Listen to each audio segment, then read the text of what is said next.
Top of the morning, good afternoon, and good evening to all the coaches out there. And welcome to the Friday rant. All right, Dermot here, the creator and facilitator of the art and science of business building, also the expert here, business building for Ericsson. All right, the question that I posed, and it sounds kind of like a silly question, but it's actually not so silly when you reflect on your experience of building your business. Are you afraid of inviting people to have a coaching conversation with you? Now, most people right off the bat say, no, of course not. Stupid, Dermot. That's silly. But a lot of coaches are, and myself included. When I started coaching um, about 8 years ago, I spent the first 3 years being busy and uh, sending emails and posting blogs and making blogs and emailing friends about my coaching and telling everyone about my coaching. And it felt very fake, and it felt like I was an imposter, and it felt like I was being needy. I was so afraid to invite people to have conversations with me.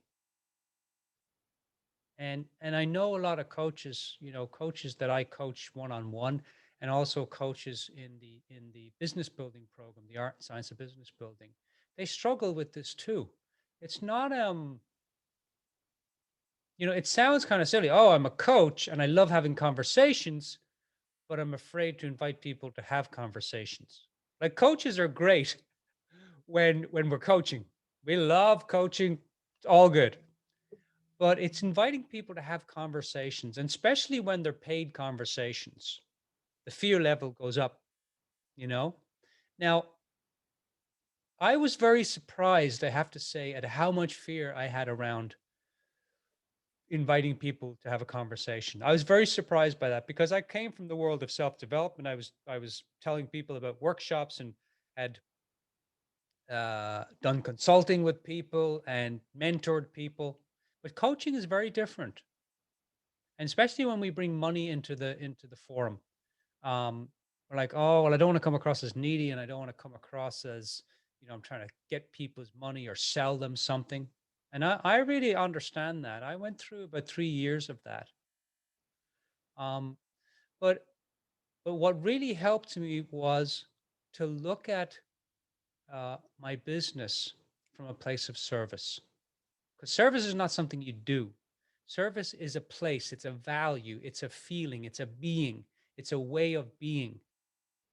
One of my highest value is to serve people, not to please them or be needy or get from them or sell them something, but to serve them. And I can only do that in a coaching conversation. And I can only, and uh, I can really, really do that in a paid coaching conversation because the client shows up differently. Clients show up more committed when they're paying for the sessions. It's like if you went to Vegas and you went with a friend, and your friend was sitting down and he was playing blackjack. Now, you wouldn't be very invested in the game because he's playing it. He's invested. But as soon as you sit down and you put money on the table, you're invested. You're in, and you show up differently. And clients do the same thing. So as I reflect and on my experience of coaching, a lot of the times I was trying to sell people on coaching. But when I come from a place of service, see the difference between selling and service, or pleasing and serving, it's very simple. Pleasing is about me. Oh, I hope they like me. Oh, are they going to think I'm needy? So on and so on. And service is about the client. So anytime you feel yourself feeling, oh, are they going to like me? What are they going to say about me? Yada, yada, yada. Put your attention back on the client, back on service. Um, this, and there's a process to serving. There's a process to it. And it was quite painful for me at the start when I was trying to sell people, but I was like, oh, I'm coming from service, but I really felt more and more from selling because I was needy and I wanted clients and I wanted to make money at coaching, and it hadn't worked for 3 years, and I was getting desperate. Um, and you don't have to try and sell people on coaching. If you just put the focus on serving someone with a powerful conversation, with a meaningful conversation, if you just keep putting your focus on how can I serve this person, and you serve people by charging them for coaching. You serve people by inviting them to have conversations. You serve people by challenging them in coaching. As my coach says, coaching is loving disruption. Sometimes we have to lovingly disrupt the client's world. Um, so the aha that I had, the insight that I had for me about serving was really simple. That I can serve people. Let me say it another way. I can sell my services to people by serving them.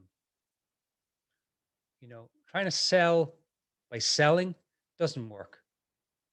Most coaches got into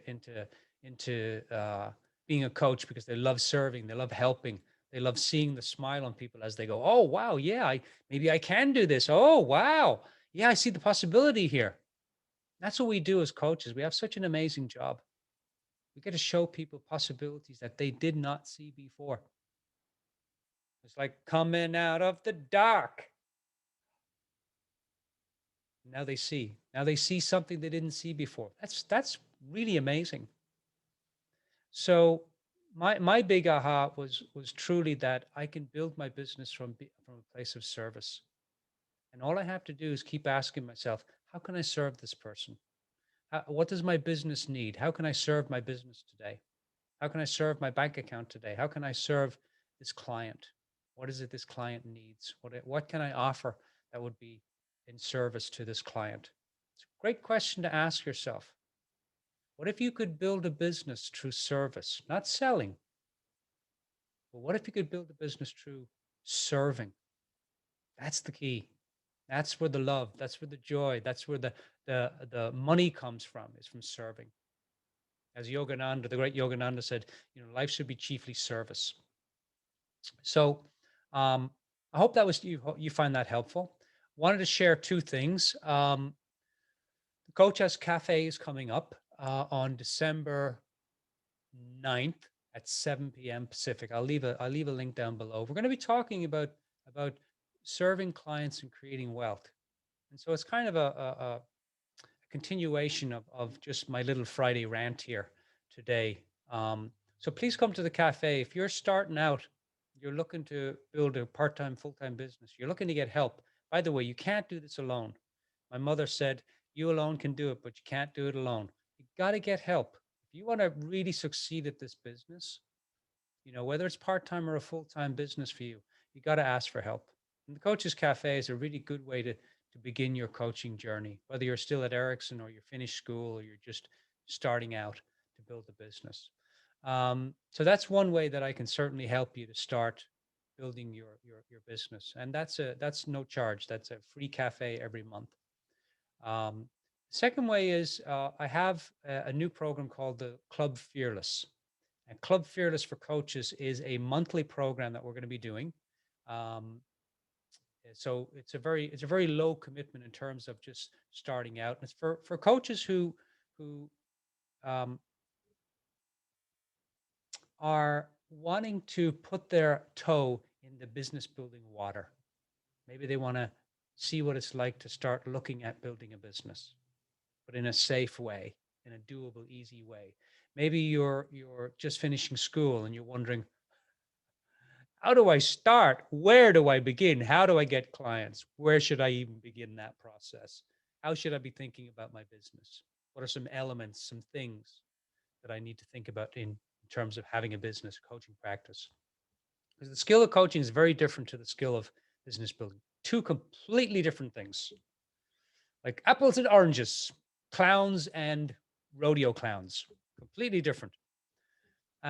So the Club Fearless is going to be starting up in January. It'll be a free month for January, and then if you want to continue with the Club Fearless, there's a monthly membership, Club Fearless for Coaches. I'll put a link down the bottom and you can connect to the information for that. It's going to be starting in January, and I'm inviting all the coaches to come check that out. That's a really nice way to just have a great experience of how to start your business with very little risk involved.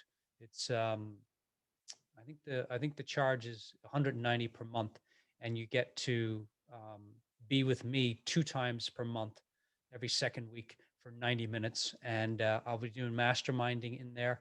I'll be also answering all your questions. So all the questions that you have about how to begin, where to begin, coaching fee, coaching packages, how to have enrollment conversations, what technology do I use for coaching, all questions like that. Bring them to Club Fearless, and we're gonna help you with that.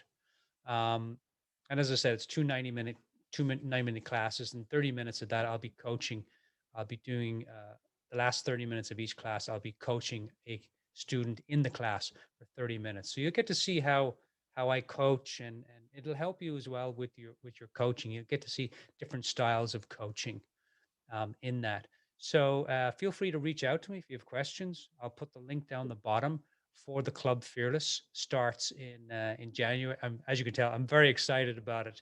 It's going to help a lot of coaches. I know a lot of coaches are not really interested in building a full-time business. They're not interested in spending 6 months in school. So this is a really nice way to just take it month by month. You can come in and out of it as much as you want. You can unsubscribe from the program whenever you want. So it's a month to month commitment. Um, but you'll get to meet a lot of other coaches that are building their business too. I think it'll be very, very helpful for you. Anyway, I hope you enjoyed the Friday rant. I enjoyed doing these. Have a wonderful, wonderful weekend, everyone. And we'll talk to you all soon. Until then, think big, have fun, and stay curious. Wishing you all the best. Cheers, coaches, for now.